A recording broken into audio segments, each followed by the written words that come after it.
বসিরহাটে বড় মাওলানা আল্লামা রুহুল আমিন রাহমাতুল্লাহ আলাইহি তাকির প্রাণপুর থেকে বসিরহাটের শাহী মসজিদে চলে আসতেন পড়ার জন্য, কোরআন শরীফ শেখার জন্য। হুজুরের আম্মা জান হুজুরের কাছে কিতাব তুলে দিয়ে বলতেন, ও বাবা রুহুল আমিন, যাও বাবা, তোমাকে কোরআন শরীফ শিখতে হবে বাবা, তোমাকে দ্বীনের ইলম অর্জন করতে হবে বাবা, তোমাকে কোরআন শরীফ শিখতে হবে বাবা, তোমাকে দ্বীনের ইলম অর্জন করতে হবে বাবা। বসিরহাটের আল্লামা রুহুল আমিন রাহমাতুল্লাহ আলাইহি হেঁটে হেঁটে হেঁটে হেঁটে চলে আসতেন বসিরহাট শাহী মসজিদে। হুজুর আমার আস্তে আস্তে একদিন হরিতকি বৃক্ষের তলায় বসে পড়লেন। হুজুর যেন ওই বৃক্ষের তলায় বসে গাছে হেলান দিয়ে হুজুর তন্দ্রস্তন্ন হলেন। কে যেন এসে বলল, ও বাবা রুহুল আমিন, গাল টাকা করো বাবা। হুজুর গাল টাকা করলেন, হুজুরের গালের ভিতরে থুতু নিক্ষেপ করে দিলেন। হুজুরের ঘোমটা ভেঙে গেল। হুজুর শাহী মসজিদে চলে গেলেন। হুজুর যখন কথা বলছেন হুজুরের জবান দিয়ে আতরের গন্ধ বার হতে লাগলো, আতরের গন্ধ বার হতে লাগলো। ছেলেরা নালিশ করলো, হুজুর রুহুল আমিন মনে হয় আজকে আতর চুরি করে খেয়েছে। আল্লামা রুহুল আমিন রাহমাতুল্লাহ আলাইহিকে জিজ্ঞাসা করলেন তার ওস্তাদ হুজুর কেমলা। রুহুল আমিন হুজুর জবাব দিয়েছিলেন, না হুজুর না, আমি আতর চুরি করে খাইনি, আজকে এই ঘটনা আমার সঙ্গে ঘটে গিয়েছে। তার ওস্তাদ হুজুর কেমলা বলেছিলেন, ও বাবা রুহুল আমিন, শুনে রাখো বাবা, তোমার গানের ভিতরে যে থুতুটা নিক্ষেপ করেছে এটা থুতু নয় বাবা, এই থুতুটা নিক্ষেপ করেছেন যিনি, ইনি হলেন হযরত খিজির আলাইহিস সালাম। আর এই থুতুটা হলো ইলমে লাদুন্নি। জোরে বলুন সুবহানাল্লাহ।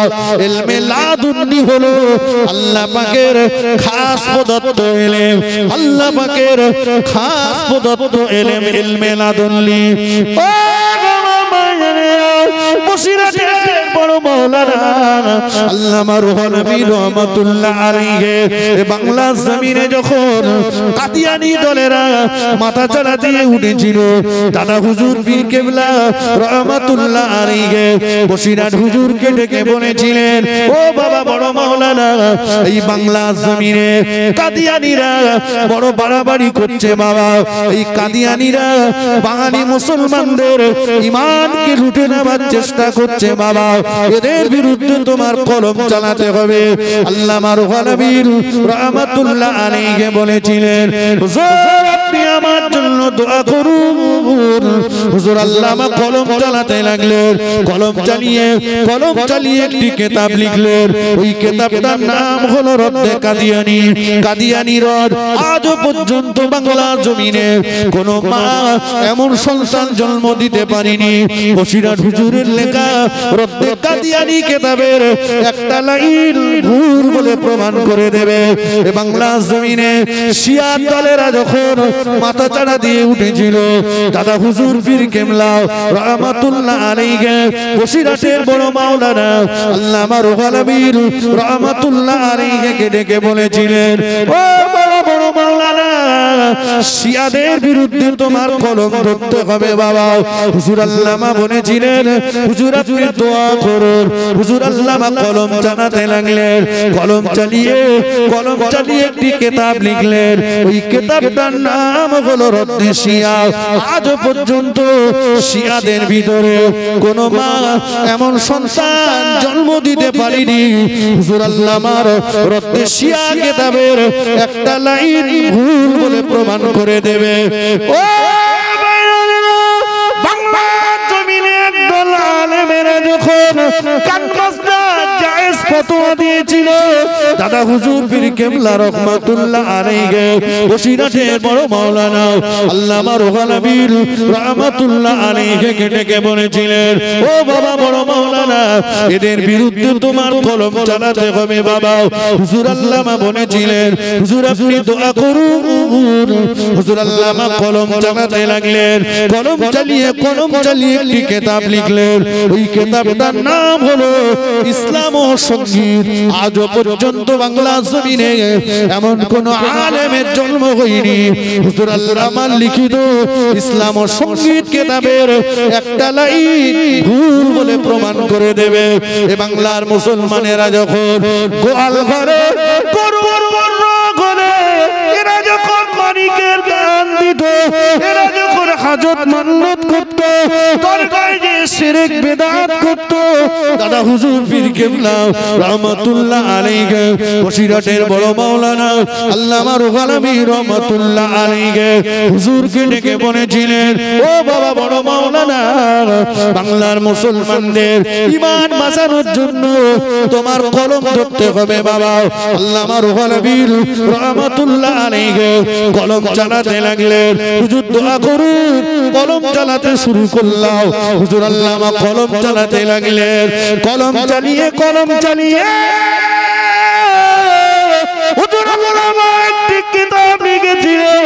ওই কিতাবটার নাম হলো কালেমাতুল কুফর। আজও পর্যন্ত বাংলার জমিনে এমন কোন আলেমের জন্ম হয়নি হুজুর আল্লামার কালেমাতুল কুফর কিতাবের একটা লাইন ভুল বলে প্রমাণ করে দেবে। বাংলার জমিনে দেওবন্দি তাবলীগ জামাতেরা যখন আখিরি জোহরের নামাজ নিয়ে ফতোয়াবাজি করছিল, দাদা হুজুর কেবলা বললেন, ও বাবা বড় মাওলানা, আখিরি জোহরের পক্ষে তোমার কলম চালাতে হবে বাবা। হুজুর আল্লামা বললেন, হুজুর আপনি দোয়া করুন। হুজুর আল্লামা কলম চালাতে লাগলেন। কলম চালিয়ে একটি কিতাব লিখলেন। কিতাবটার নাম হলো আখিরি জোহর প্রসঙ্গ। আজ পর্যন্ত দেওবন্দি তাবলীগ জামাতের ভিতরে এমন কোন আলেমের জন্ম হয়নি হুজুর আল্লামার আখিরি জোহর প্রসঙ্গ কিতাবটাকে ভুল বলে প্রমাণ করে দেবে।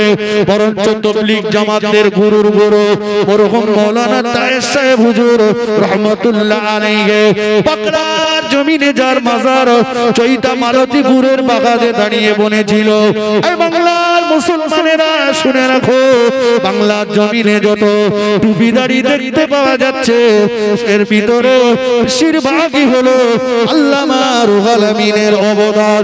শুধু তাই নয়, মরহুম মাওলানা তায়ের সাহেব হুজুর বলেছিলেন, বাংলার জমিনে যত আলেম আছে এপার বাংলা ওপার বাংলাতে যত আলেম আছে সমস্ত আলেমদের ইলমগুলোকে নিয়ে যদি দাড়ি পাল্লার একদিকে চাপিয়ে দেওয়া হয়, অপর দিকে যদি বসিরহাটের আল্লামা রুহুল আমিন রহমাতুল্লাহ আলাইহির ইলম চাপিয়ে দেওয়া হয়, হাজার হাজার আলেমদের ইলমের পাল্লাটা হালকা হয়ে যাবে, আল্লামা রুহুল আমিনের ইলমের পাল্লাটা ভারী হয়ে যাবে।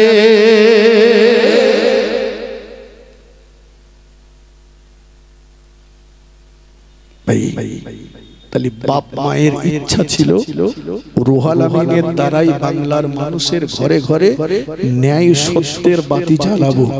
মা বাপের আশা পূরণ হয়েছে না হয়নি? একটু হ্যাঁ না বলেন।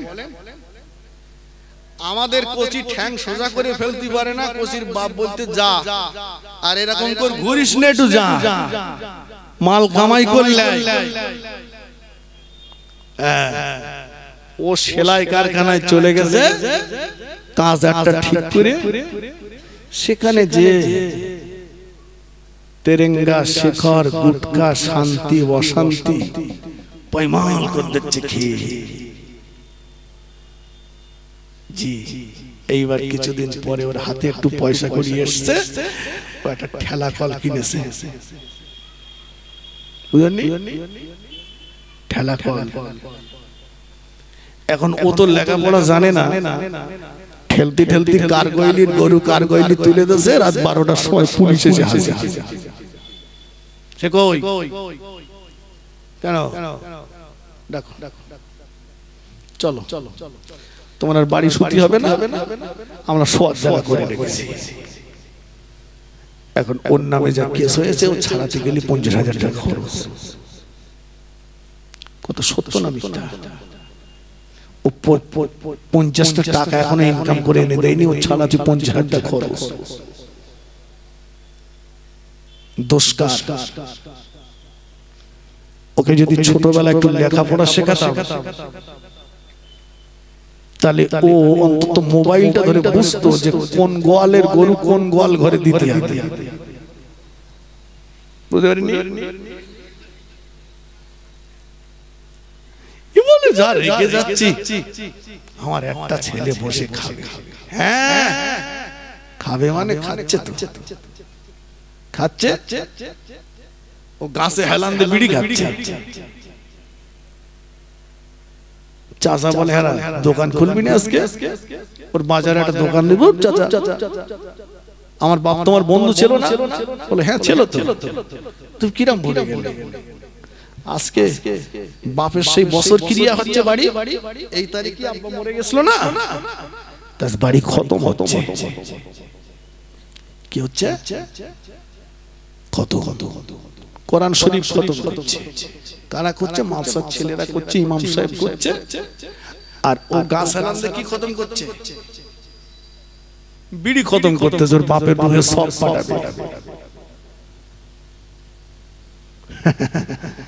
দেখেন এবারে যদি ওকে অন্তত ন্যূনতম জ্ঞানটুকু ওর ভিতরে দিতে, তাহলে ওই দিনে অন্তত ও জানে যে কোরআন শরীফ দেখলে সওয়াব, পড়লে সওয়াব, শুনলেও সওয়াব। জোরে বলুন, একটু মন খুলে বলে। অতএব আমি কোরআন শরীফ পড়তে জানি না, কিন্তু আমার আব্বা সবরেসানি করতে যারা আমার বাড়িতে কোরআন পড়তে এসেছে, আমি আজকে সময়টা আর বাইরে দেব না। রান্না বাড়া গিন্নি করছে করুক, আমি ওযু করে, আমি গোসল করে ওযু করে এসে, আমি পড়তে পারি না, কিন্তু হাফেজ সাহেবরা পড়ছে, আমি বসে বসে শুনবো। শুনলেও সওয়াব পাওয়া যাবে। জোরে বলুন না সুবহানাল্লাহ। দেখবেন সেই বিদ্যা বুদ্ধিটুকু নেই বলে সবাই যখন ওর আব্বা সবরেসানি করতে যাচ্ছে, ও তখন লুঙ্গি গুঁড়ুচ্ছে। কি রে বলে, লোকজন সব খাবে না, ও লোকজন খাওয়া দেবে, হাড়ি কুড়ি ঠিক করছে। আরে তুই হাড়ি কুড়ি করছিস কেন? তোর বাপ তুই কাঁদ, তুই দোয়া কর। এতগুলো মানুষ বসেছে, কার দোয়া কবুল হবে না হবে আল্লাহ ভালো জানেন। কবুল হতেও পারে, নাও পারে, কথা ঠিক কিনা বলে। কিন্তু সন্তান যদি মা বাপের জন্য কাঁদে, সন্তানের চোখের পানি নাকে ঢোকায় আসার আগে ওই দোয়াটা আল্লাহ পাকের দরবারে কবুল হয়ে যায়। চলে বলুন, একটু মন খুলে বলে। এজন্য আমি বলি, সম্পদ কম থাক, সন্তানটাকে সম্পদ বানান। কথা বুঝেননি বাবু? সম্পদ কম থাক, 10 লাখ 2 লাখ রেখে যান, আর 8 লাখ ওর পিছনে খরচ করে ওটাকে সম্পদ বানিয়ে দেন। দেখবেন আল্লাহ চাইলে 2 লাখ থেকে আরো বাড়বে, ঠিক কিনা? আর ও যদি মানুষের মতো মানুষ না হয়, তাহলে কিন্তু সম্পদ রেখে গেলেও সে সম্পদ থাকবে না। অতএব সম্পদ বাচ্চাটার পিছনে ব্যয় করে ওকে মানুষের মতো মানুষ তৈরি করুন। আপনার ছেলে ডাক্তার, মাস্টার, উকিল, ব্যারিস্টার, ইঞ্জিনিয়ার, ওহো ইসলাম নিষেধ করেনি, করবে না। ওহো কিন্তু অন্তত ধর্মের ন্যূনতম জ্ঞানটুকু ওর ভিতরে ঢুকিয়ে দেন। কত বুঝুনি বাবু? ধর্মের ন্যূনতম জ্ঞানটুকু ওর ভিতরে ঢুকিয়ে দেন। ও ডাক্তার হোক, নামাজি হোক, ও ইঞ্জিনিয়ার হোক, নামাজি হোক, ও মাস্টার হোক, নামাজি হোক, ও পুলিশ হোক, কিন্তু নামাজি হোক। কথা ঠিক কিনা বলে? রাসূলের আদর্শটা ওর কাছে থাক। আর এই রাসূলের আদর্শ যখনই থাকবে, আল্লাহর ভয় যখন অন্তরে থাকবে, তখন সে তার টেবিলে, সে তার চেয়ারে বসে কখনোই দুর্নীতি করতে পারবে না। কথা ঠিক কিনা? আজকে খোদার ভয় নেই বলেই তো দুর্নীতির রাস্তাটা বেশি। ওমর রাদিয়াল্লাহু আনহু মদিনার খলিফা ছিলেন, সারা রাত ঘুরতেন। আমার রাজত্বকালে আমার কোন প্রজা গরীব কষ্টের ভিতরে আছে কিনা, আমার রাজত্বকালে একটা কুকুরের বাচ্চাও যদি না খেয়ে মরে যায়, কিয়ামতে আমাকে কৈফিয়ত দিতে হবে। কথা ঠিক কিনা বলে? ওমর রাদিয়াল্লাহু আনহু প্রখর উত্তপ্ত রৌদ্রে খালি পায়ে বালির উপরে ঘুরছে। ওসমান রাদিয়াল্লাহু আনহুর সঙ্গে দেখা, ওগো আমির মুমিনিন, আল্লাহ রাসূল আপনাকে জান্নাতি বলেছেন, আর আপনি এই উত্তপ্ত গরম বালুর উপরে ঘুরছেন, আপনার পায়ের তলাটা যেন পুড়ে যাচ্ছে। কি হয়েছে আপনার? সিংহাসন ত্যাগ করে ঘুরছেন কেন?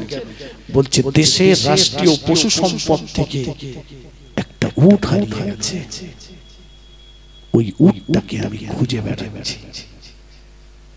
ওসমান রাদিয়াল্লাহু আনহু বললেন, উট খুঁজতে আপনি মদিনার খলিফা আপনি বার হলেন, এই প্রচন্ড গরম উত্তপ্ত বালিকে উপেক্ষা করে?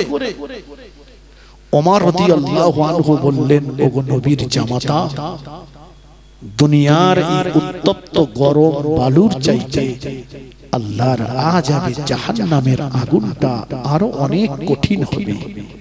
আমানত খেয়ানত হয়ে যাওয়ার জন্য আল্লাহ যদি ওমরকে জাহান্নামী বানিয়ে দেন, সেদিন এই বালির চাইতে জাহান্নামের আগুনটা কঠিন কঠিন কঠিন। তাই আমি জাহান্নামের ভয় করে সিংহাসন ত্যাগ করে উট খুঁজে বেড়াচ্ছি। জোরে বলে, একটু জোরে বলে। আজকে খোদার ভয় নেই বলেই তো আমরা মাল খুঁজে বেড়াচ্ছি। ওরে পোজা মরে মরে মাল আমার কোলে আসো। কথা ঠিক কিনা বলেন না? জি, আসুন আসুন। বলে যাই আমি বক্তব্য থেকে কিছু বিদায় নেব। আমার পরে বাংলার প্রখ্যাত ওয়াইজি, জি গোটা বাংলা জুড়ে যার নাম, আমার অত্যন্ত কাছের মানুষ, তিনি আপনাদের কাছে আসবেন। একবার মন খুলে দরুদ শরীফ পড়েন দিন, আল্লাহুম্মা সাল্লি আলা।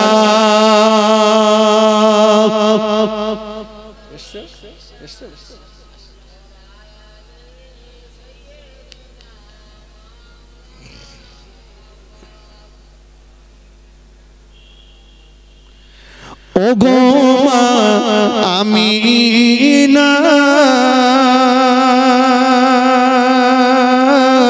তোমার কুড়ে ঘরে রহমত খোদার পড়ে জোরে জোরে। ওগো মা আমিনা,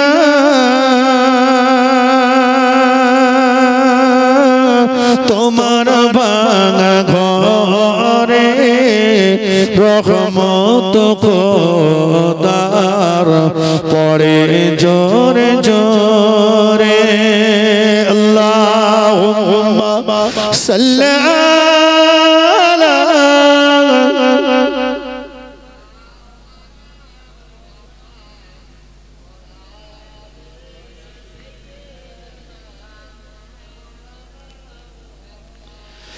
বলে শুনো বিজি,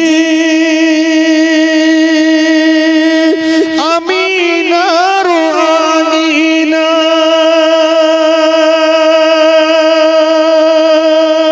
কি ফুল ফোটালেন খোদা আব্দুল্লাহর বাগিচা। বলে শুনো বিজি, আমিনার আমিনা, ফুল ফোটালেন খোদা আব্দুল্লাহর বাগিচায়, সেই ফুলের খুশবুতে আজ জগৎ গেল ভরে, রহমত খোদার পড়ে ঝরে ঝরে। ও গো মা আমিনা তোমার কুড়ে ঘরে, রহমত খোদার পড়ে ঝরে ঝরে। আল্লাহুম্মা সাল্লি আলা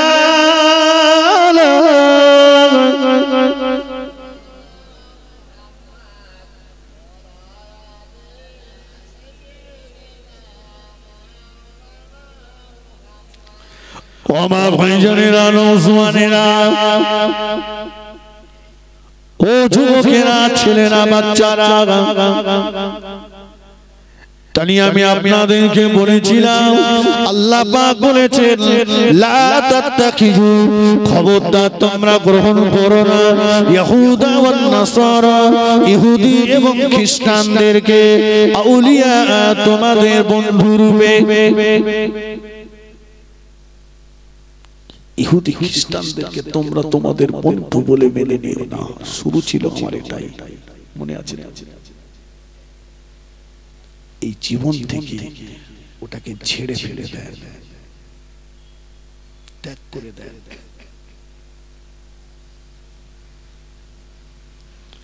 ও ভাইয়েরা,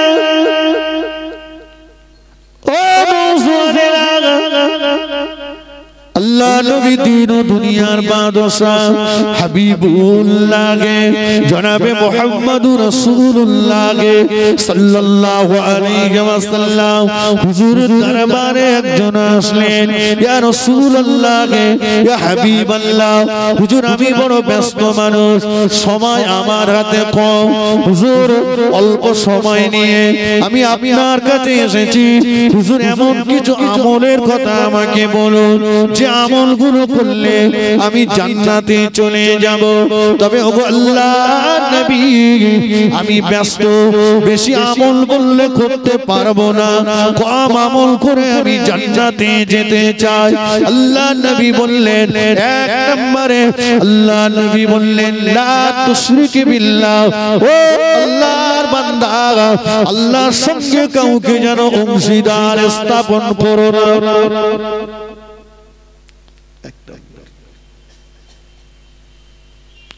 জান্নাতে যদি যেতে চাও তাহলে এক নাম্বার আল্লাহর সঙ্গে কাউকে শরীক করো না। পৃথিবীতে যত নবী রাসূল এসেছেন একটাই কথা বলেছেন, লা ইলাহা ইল্লাল্লাহ। এটা সবার ছিল না? ছিল না? কথা বলে, লা ইলাহা ইল্লাল্লাহ। পরিবর্তন হয়েছে নূহ নবিউল্লাহ, ইব্রাহিম খলিলুল্লাহ, ইসমাঈল জবিহুল্লাহ, পরিবর্তন হয়েছে ঈসা রুহুল্লাহ, মুহাম্মাদুর রাসূলুল্লাহ সাল্লাল্লাহু আলাইহি ওয়াসাল্লাম। কিন্তু শুরুতেই ছিল লা ইলাহা ইল্লাল্লাহ, আল্লাহ ছাড়া কোনো মাবুদ নাই। তাই তো দেখি আমরা এটাতে বিশ্বাসী তো? একটু হ্যাঁ না বলে ভাই। আমার তো মনে হয়, জানি না আমার কতটা সত্য হবে, তবে আমার যা মনে হয় যতটা না বিশ্বাস আর ভরসা আল্লাহর উপরে, তার চাইতে বেশি বিশ্বাস আর ভরসা এখন অধিকাংশ মানুষের হয়েছে দুনিয়ার রাজনৈতিক দলের লিডারদের উপরে। তাই তো সময় মসজিদের চাইতে পার্টি অফিসে, চায়ের দোকানে বেশি যায়, ঠিক কিনা বলে? জি জি, লম্বা নয়, যতটুকু বলেছি আল্লাহ আমাদের সবাইকে বিশেষ করে আমি গুনাহগারকে আল্লাহ বেশি বেশি আমল করবার তৌফিক দান করেন, বলুন আল্লাহুম্মা আমিন। সকলের কাছে দোয়া চাইছি। আমার আব্বাজান শারীরিকভাবে খুবই অসুস্থ, আপনারা আমার আব্বাজানের জন্য দোয়া করবেন, আল্লাহ পাক তাকে যেন শিফায়ে আজিলা কামিলা নসিব করেন, বলুন আল্লাহুম্মা আমিন। এর তাকবীর দেন, নারে তাকবীর। এই শেষ ভোল্টেজ না, এর পরে আছে আছে ভাঙড় এলাকা তো বলে ঠিক জায়গায় লাগাবো, এখানে লাগালি তো টিরপল পাবো না, খোড়া লোক সেও যাচ্ছে, ঘর দেবে না জানিস। হ্যাঁ, ও ঘর দেবে না, আর আল্লাহ চাইলে তোর ঘরে সুতি দেবে, ঠিক কিনা বলে? তাহলে নামটা জোরে কার নেবেন? একটু মন খুলে বলেন নারে তাকবীর, নারে তাকবীর। জনাব আল-গাজ হাফেজ কারি মাওলানা হিজবুল্লাহ খুনজি সাহেব, জনাব আল-গাজ হাফেজ কারি মাওলানা হিজবুল্লাহ খুনজি সাহেব, নারে তাকবীর। বিদায় নিলাম সিলসিলায়ে মুজাদ্দিদে জামানের উজ্জ্বল নক্ষত্র, আমার অত্যন্ত কাছের মানুষ, আমার খুব কাছের বন্ধু, খুব কাছের মানে দুজনা একই পেটের, জি জি। আল্লাহ কবুল করেন, আল্লাহ আমাদের সবাইকে দ্বীনের খাদেম হিসেবে আল্লাহ যেন কবুল করে নেন, বাকি জীবনটুকু আল্লাহ যেন নিরাপত্তার সঙ্গে দ্বীন ইসলামের খিদমত করার তৌফিক দান করেন, বলুন সকলে আল্লাহুম্মা আমিন। ওয়া আখিরু দাওয়ানা আনিল হামদুলিল্লাহি রাব্বিল আলামিন। মুহাব্বতের সঙ্গে উচ্চ আওয়াজে দরুদ শরীফ আল্লাহুম্মা